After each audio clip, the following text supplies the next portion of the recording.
Dans le cadre de leur championnat en Régional 1, les U17 de la JAD recevaient ceux de Bayonne au stade André Darrigade. Un match compliqué sur le papier comme sur le terrain, puisqu'aucune des deux équipes n'aura réussi à prendre l'avantage lors des 45 premières minutes de jeu.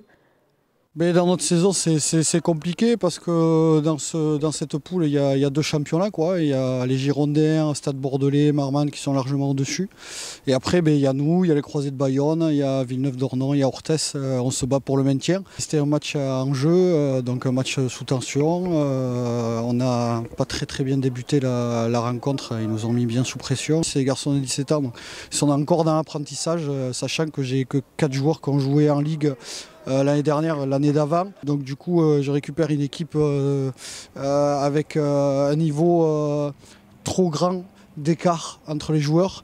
Donc du coup, on essaye de travailler du mieux qu'on peut.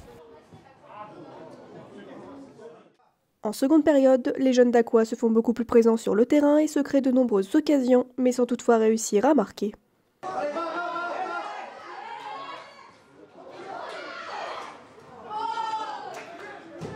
Ce qui manque, c'est la dernière passe ou la finition, c'est la justesse technique.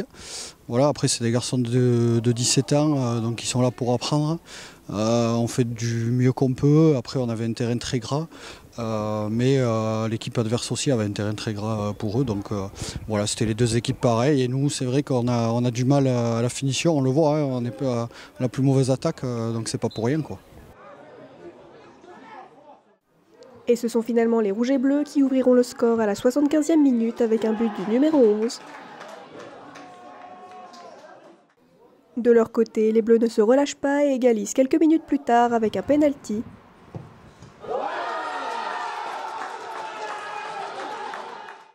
Mais avec un dernier but inscrit par les Rouges à la fin du match, les Croisés de Bayonne remportent la rencontre 2-1. Là, on a perdu très gros à domicile face aux Croisés de Bayonne qui reviennent bien d'ailleurs parce qu'ils avaient battu le SA Mérignac. Je regrette un peu la fin du match, les débordements de la fin du match, ça ne doit pas se passer sur les terrains de foot. Moi, je parlerai que de mes garçons.